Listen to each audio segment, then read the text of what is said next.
Tere! Ma võin teile öelda julgustuseks, et te ei näe valesti.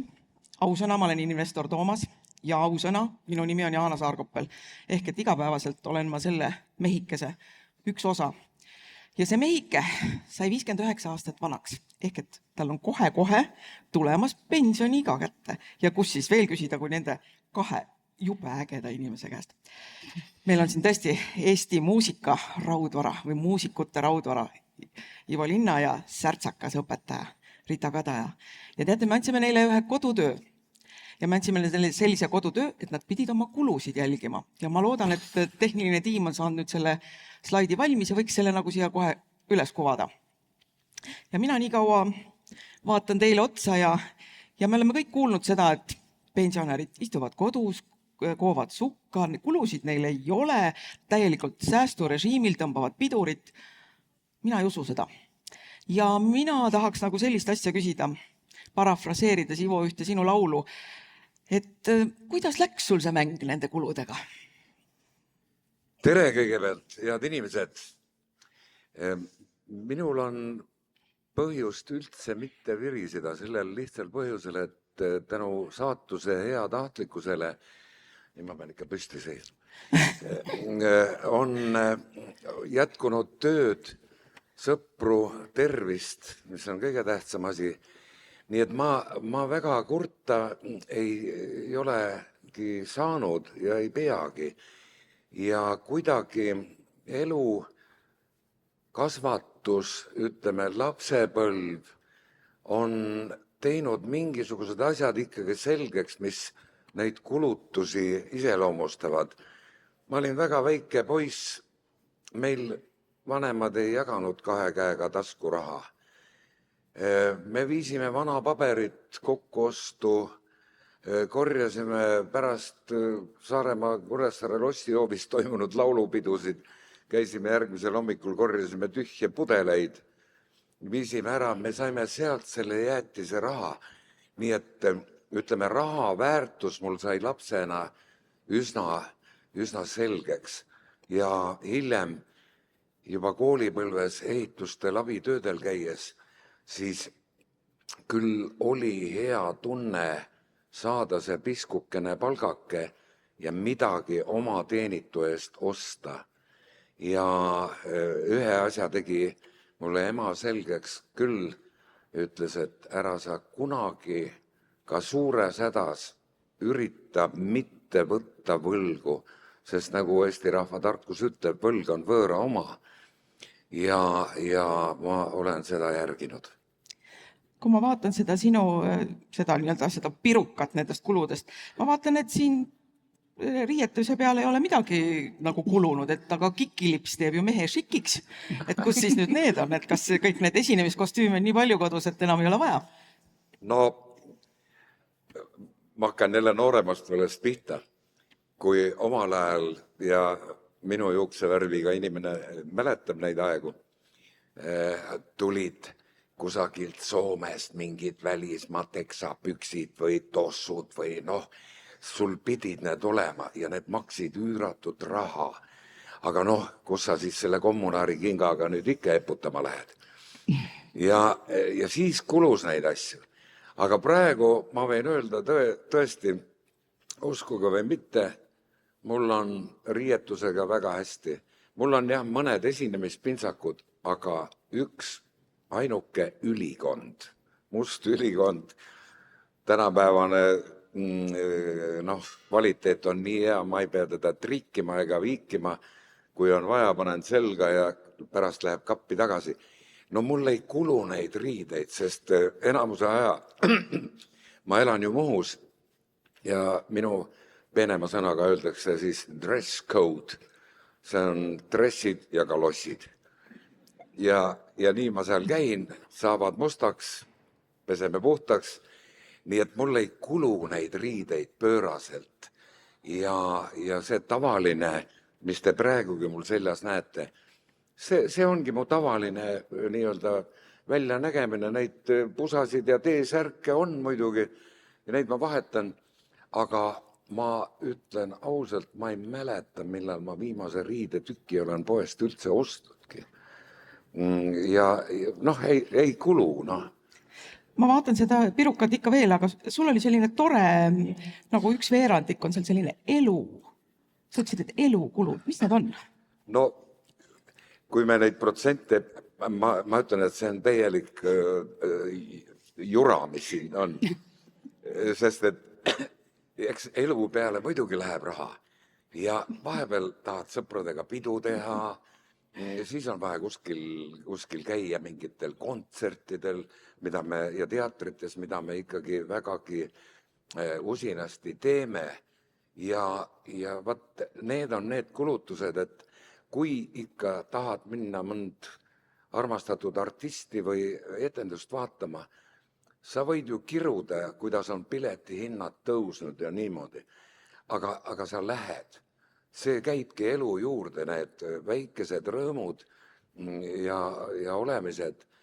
Nii et jah, see igapäevaelu, noh, minu kulutused on, mille pealt ma ei ole kunagi elus kokku hoidnud. Ma olen ostnud raamatuid ja ostan siiamaani ja loen neid ja mul on neid tuhandeid kogunenud elu jooksul. Ja noh, vaat selliste asjade peale läheb raha ja ma pean ütlema, et vaat siis ma raha ei loe. Aga muidugi mingid pööraselt kalleid asju ma ei ole kunagi nagu soovinud. Ma korra ikka tahaks Rita käest ka ikka midagi küsida. Rita, sina ütlesid, et sa tegid esimest korda elus sellist nagu kulude ülevaatamist ja sellist nagu jälgimist.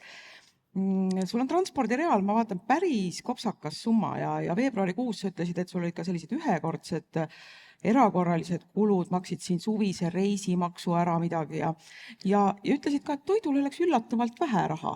Aga ma ikkagi tahaks seda küsida, et jälle mingi stereotüüp on, et kui pensionär läheb poodi, tema läheb ainult soodusmüükide järgi.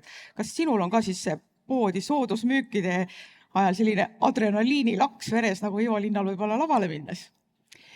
Mul on niimoodi, et mul üle tee on kohe Maxi Market ja ma ei viitsi minna kuskile Selveri kolmapäevadesse, millest ma olen kuulnud, millest nii mõnedki tuttavad, kes on sellesse ikka jõudnud, räägivad.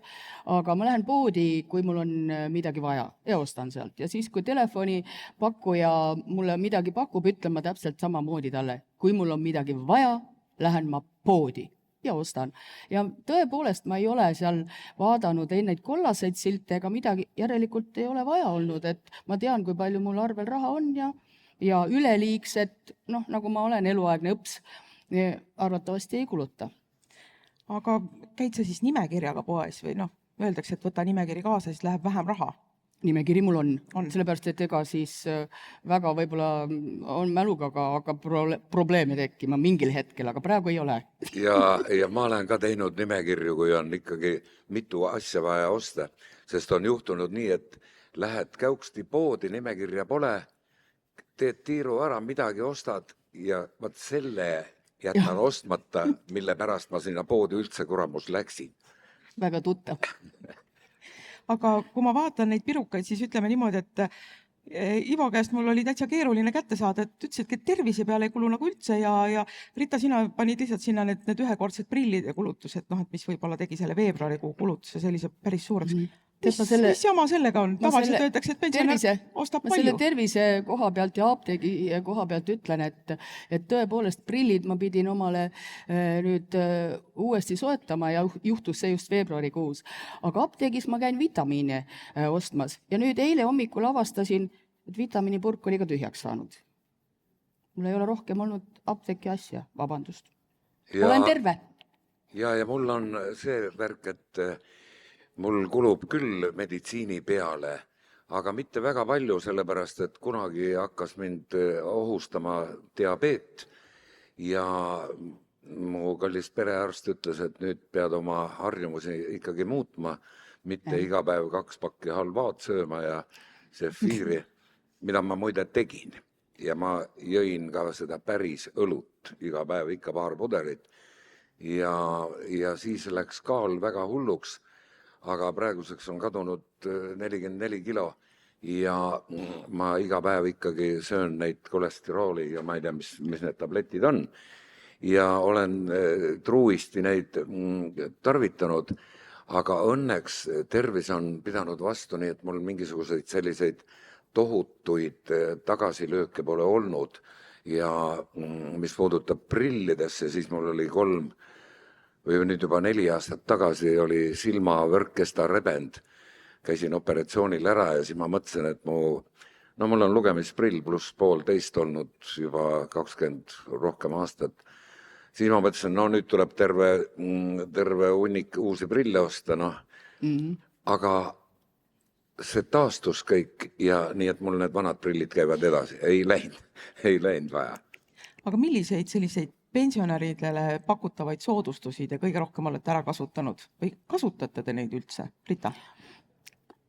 No ma olen selline noor pensionär, et pole veel aastatki olnud, et ma sündisin õigel ajal, kui oli see 64 aastat pluss 9 kuud. Ja pensionikaart tuli mulle meeldib e-riik, et pensionikaart tuli mulle postkasti ümbriku sees, panin rahakotti, käisin Abjas tervise- ja ujumiskeskuses ära, pärast tuli meelde, et pensionärikaardiga oleks ma saanud 2 eurot odavamalt. Ei tulnud meelde. Nojah, eks ma olen tähele pannud seda, et lähed poodi näiteks ostma kassile toitu. Vaatad, hinnad muutuvad ja siis vaatad, eile maksis veel mingi, ma ei tea, 10 senti vähem. Ja täna on, näed, 10 senti kallim. Ossa kuramus. No võt niisuguste asjade peale natuke vaatad, aga jah. Seal pensionärikaart ei kehti. Ma ei ole ka nende pakkumistega ei ole kaasa läinud, et muidu on kuskil seal, ma ei tea, IKEAs on mingi tohutu pakkumine, aga sa sõidad sinna 5 tundi, sa kulutad kütust selleks, et see mingisugune riiuli jublakas saada natuke odavamalt kätte. See tuleb jah väga mõelda, kuidas pidi see asi mõjub. Tavaliselt öeldakse ka, et pensionieas inimesed muutuvad natuke nagu nähtamatuks ja neid ei pane keegi tähele. Rita, mis juhtus siis, kui sul see pensioni päev tuli ja kuidas sa pensionäriks said? Sul oli mingi üks tore lugu sellega. No tegelikult, vaadake nüüd mind, mis pensionär, ma ise ka ei tunne ennast pensionärina, aga kolleegid järjest ütles, et kuule, sa pead ikka pensioniametisse minema, et sul on vaja avaldus teha. Mõtlesin, mis asja, et e-riik, mul on kõik väljavõtted tööraamatust juba tehtud ja saadetud pensioniametisse, sinna Sotsiaalministeeriumisse, mis iganes, et mis veel avaldus, et kõik käib ju veebi teel ja lihtsalt. Ei, sa pead ikka minema kohale. Nii, 2 aastat tagasi siis suvel mõtlesin, olgu, augustikuu ka juba, puhkused enam-vähem läbi, ma olen asjalik. Guugeldasin, kus Viljandi linnas pensioniamet on. Ma seda Vabaduse platsi maja tean, ametite maja, marssisin sisse sinna, vaatan majajuht ülevalt alla, alt üles, pensioniametit ei ole. Mitte kedagi ei liigu ka seal koridoris, mitte ühtegi inimest. Üks uks seal lahti, pistsin pea sisse, üks tädi seal 3 arvuti kohta, üks istub seal, teeb midagi tööd. Et vabandust ja tere, et ma otsin pensioniametit. Jah, siin ongi. Mõtlesin, et tore, et kas ma võtan numbri? Ja, võtsin numbri 111. Istusin, ootasin seal 5 või 7 minutit, läheb number põlema, mitte ühtegi inimest sellel ajal. Läksin sinna samasse ruumi selle sama tädi juurde ja sain asjad korda. Mõtlesin, et olen veel asjalik. Kuna mul autoliising on Swedbankis, et nad pakkusid jälle odavat liisingut 0,99%. Rumal, kui see ära ei kasuta. Lähen siis Swedbanki. Tõmban ust, ei tule. Lükkan, ka ei liigu. Loen silt, broneerige telefoni teel aeg. Järgmiseks päevaks sain. Ühe päevaga ei saa väga asjalik olla. Varuge aega. See oli küll väga hea õppetund tulevastele pensionäridele, aga me ei saa ka mööda sellest, et pensioniikka jõudes miskipärast on üks sihtgrupp ka petturitele pensionärid ja kuidagi nagu väga lihtsalt kipuvad nad pensionäridele ligi saama. Ivo, sina oled osalenud suisa filmis.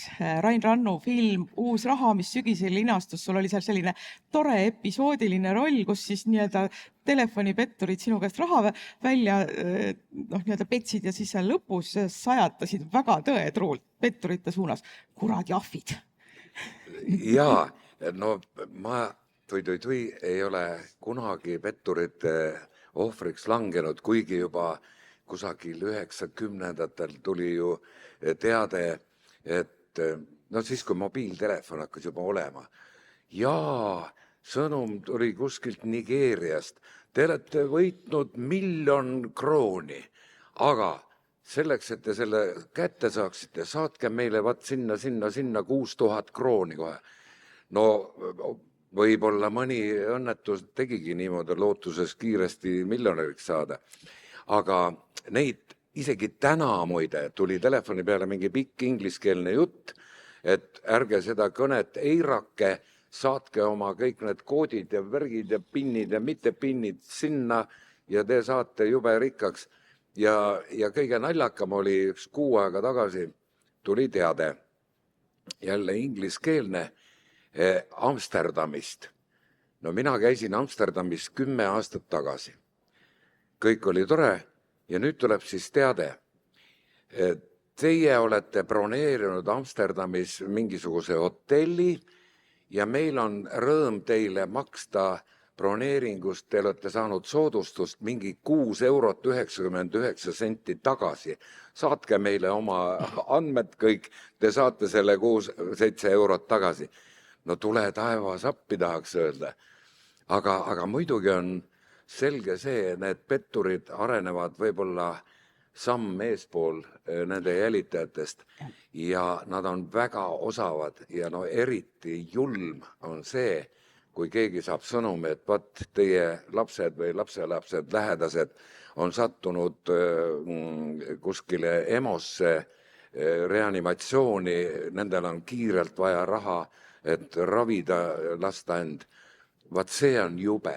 See on tõeline sadism ja oleks mina see pilvepealne, siis ma paneks need inimesed kohe vangi. See on häbiväärne petta teise inimese õnnetusi nii-öelda välja mõeldes nendelt raha välja. See on väga-väga alatu. Rita, on sul mõni hea nipp, kuidas nendest petturitest, kas siis nad ära kavaldada või nendest mööda saada? Ma ei oska öelda, kui hea nipp, kui ma kolleege kuulen, siis küll nad saavad nutjaid, telefonikõnesid ja elektriarvesti vahetajaid ja veel mis iganes. Ütleme niimoodi, et oma keskis olen mõelnud, et ma olen ju avalik naine, et mul on kõik andmed veebis olemas, telefoninumbrid ka, aga miskipärast ei ole ma väga palju selliseid telefonikõnesid saanud. Aga ma olen valmis, et kui nüüd keegi tahab elektriarvestit vahetama tulla, ma mõtlesin juba välja, siis ma ütlen talle, et tead, mul ei olegi elektrit, mul pole telefoni ka. Et vaata, mis ta siis ütleb. Aga häkkeritega, võin veel rääkida? Aga häkkeritega on mul ikka kogemust olnud, et Messengeri tuli ükskord ka mingisugune pakkumine ja siis ma kirjutasin ja saatsin nad kohe väga kaugele. Ma sihtkohta praegu vast ei ütle, aga igal juhul nad ei ole tagasi tulnud. Nad ei ole mulle enam kirjutanud. Ja üks number oli ka kas Läti või Leedu hästi pikk joru, mis mul telefoni tuli. Ja siis õpetaja konkreetse häälega ma ütlesin, ärge mitte iialgi enam sellel telefoninumbril helistage. Ei olegi helistanud, ju said aru. Ivo, mis sinu nipid on petturite tõrjumiseks? Minu? Jaa, sinul. On mõni hea nipp? Muud nippi pole, kui kuskile meili tuleb järjekordne pikk jutt, kuidas mind õnnelikuks saaks teha, eks ole.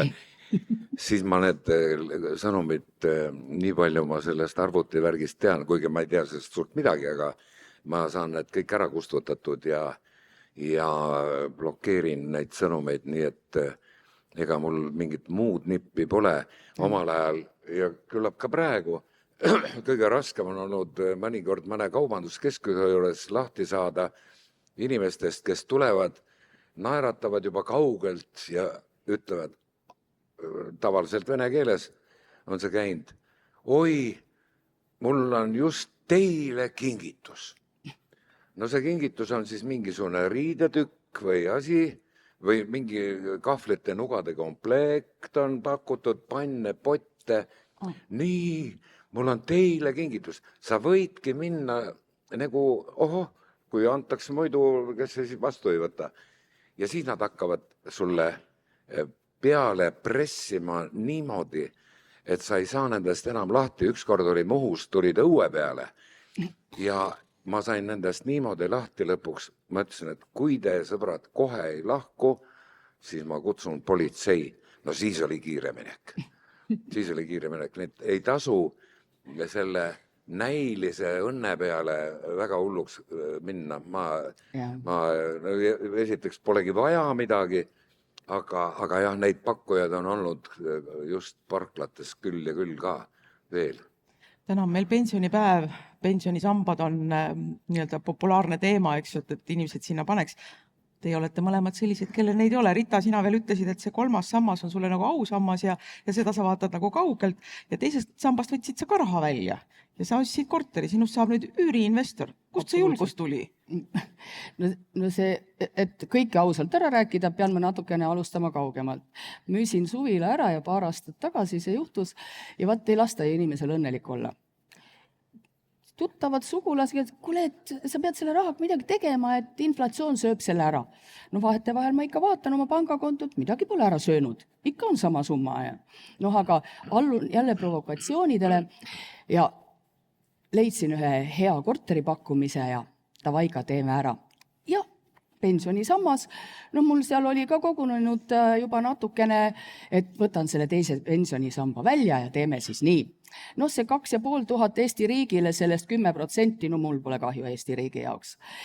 Ja hakkan kõik korras juba maakleriga räägitud ja hakkan siis raha kandma üle notarile. Ja pangas järsku tuleb teada, et nii suur summa ja et panga nõukogu 3-liikmeline ja annavad 3 päeva pärast teada, kas ma saan selle summa üle kanda või ei saa. Mul läksid silmad nööpi, rusikad rolli, mõtlesin, mis nüüd siis on? Hommikul kell 9, siis kui pangauksed lahti tehakse, võtsin telefoni, ma olin küll tunnis, ütlesin lastele, hetkinen, olete ise, läksin koridori, helistasin. Pagan ma ei öelnud, aga mõtlesin ja ütlesin, et kuulge, häkkerid võtavad 10 000 inimese käest korraga. Kus need limiidid siis on? Mina, aus õpetaja, tahan korterit osta ja te ütlete mulle, limiidid ei ole nii suured nagu peaks. 2 tunni pärast sain ma notarile ülekande tehtud. No ega ma siis ka kade polnud. SEB panga koduleheküljel kirjutasin, et nii tore, Teller, aitäh. Sain vastutasuks ka teate, et Tellerile on midagi head selle eest pakutud. Ma loodan, et materiaalselt, mitte niimoodi, et lahke pilk ja tugev käepigistus. No Ivo, sina laulad oma laulus selles suur loterii, et mõnest rongist oled sa maha jäänud, üks tõi sind siia ja siia oled sa ka jäänud. Nii, aga kui me nüüd selle nagu pensionisammaste peale kuidagi nagu sellesse konteksti paneme, sellest pensionisammaste rongist ma saan aru, et sa oled nagu maha jäänud, aga sul neid selliseid pensionisambaid investeeringuid ei ole, aga sa tegelikult investeerid nii-öelda reisidesse, et kas see siis on parem pensionisammas, et kuidas ma ütlen, et mälestusi ükski börsikrahh ei kukuta? Jah, no ma olen saanud pakkumisi küll eri aegadel, et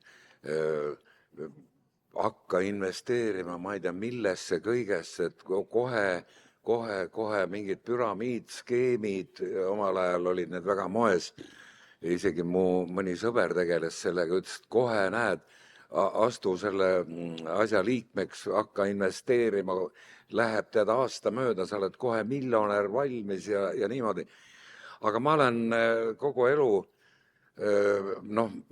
see ütleme, finantspool või kuidas öelda, majanduslik pool on selles mõttes olnud nõrk. Minu kallis abikaasa, kes on elukutselt raamatupidaja, noh nüüd ka pensionär, hoiab meie perekonna rahaasjadel silma peal ja ta juhib seda majandust.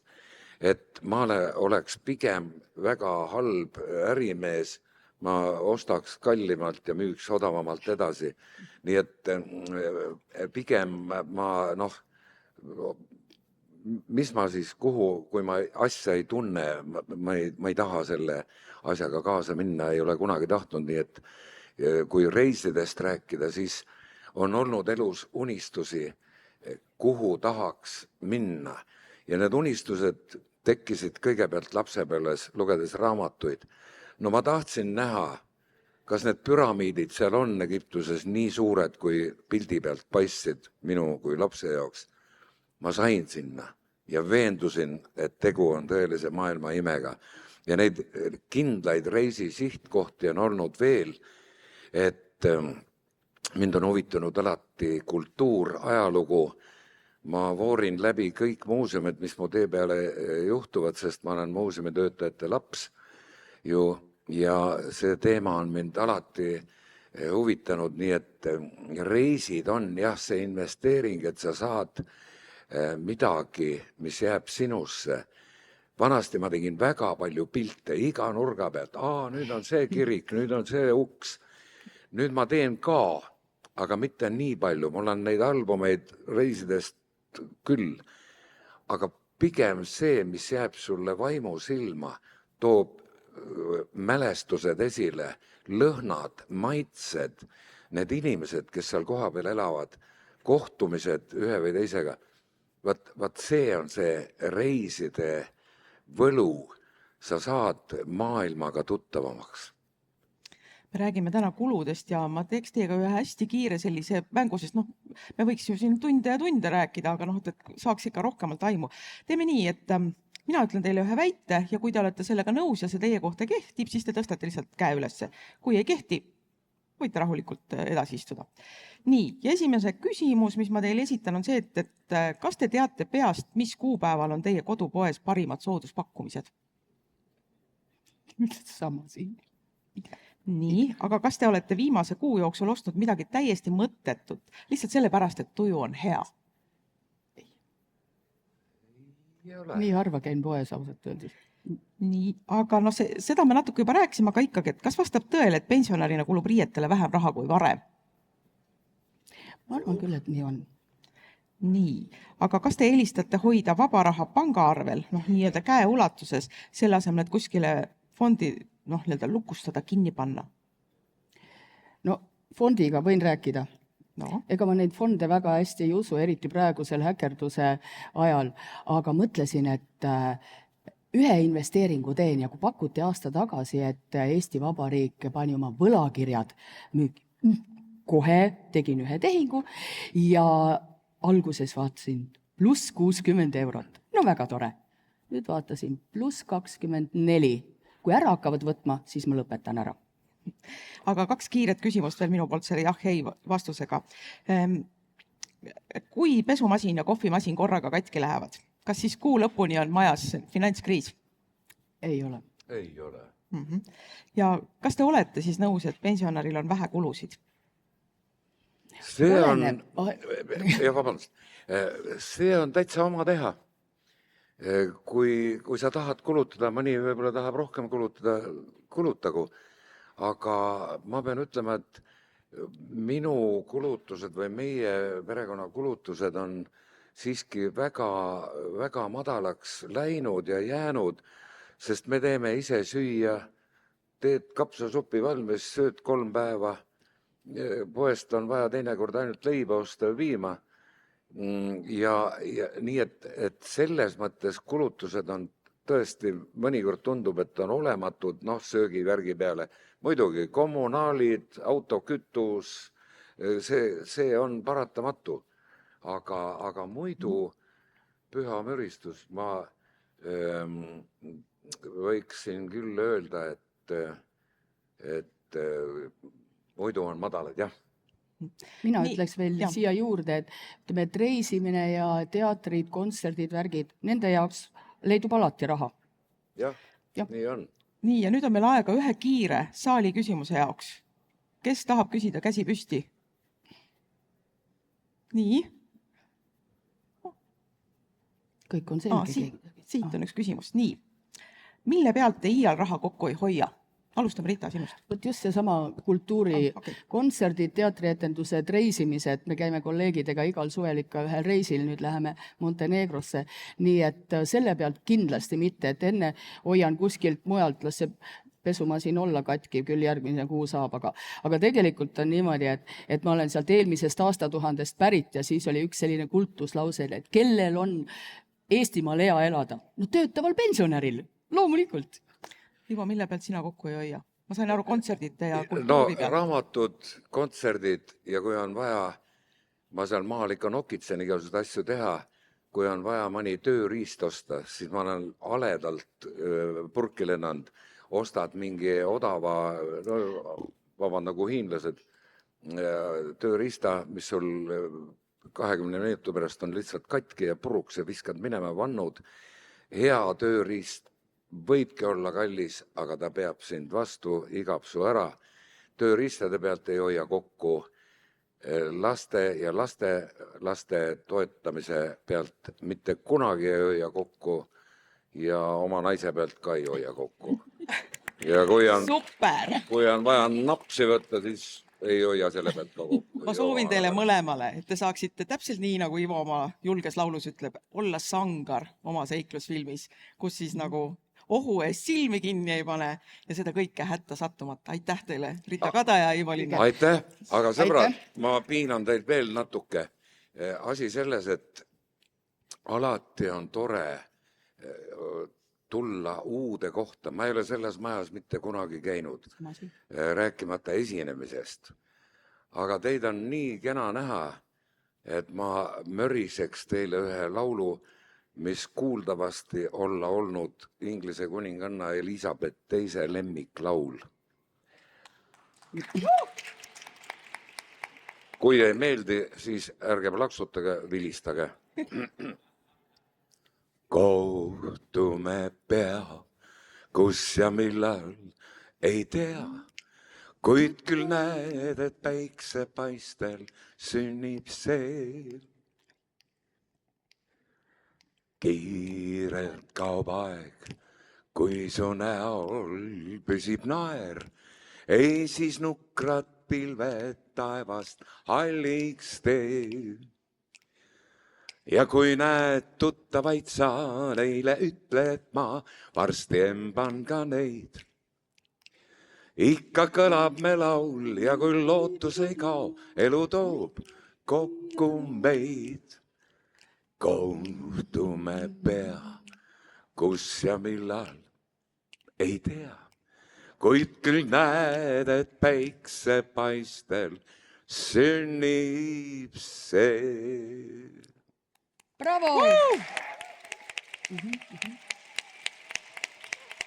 Aitäh, Ivo. See oli super. Me näeme jälle. Ja ega minagi ei saa Ivost nii öelda väga kehvem olla, kui psühholoogid ütlevad, et olgu teie tass alati pool täis, siis haridustöötajad ütlevad, et meie pudel olgu täis tervistavaid ja joovastavaid jooke. Aitäh! Oli tore teiega. Aitäh! Ja kuule, selle peale ma ütlen ühe vanainimese tarkuse. Ma olin väike poiss, kui mu onu ütles, tead, Iivokene, tuleb rahva seas ringi käia, midagi ikka antasse.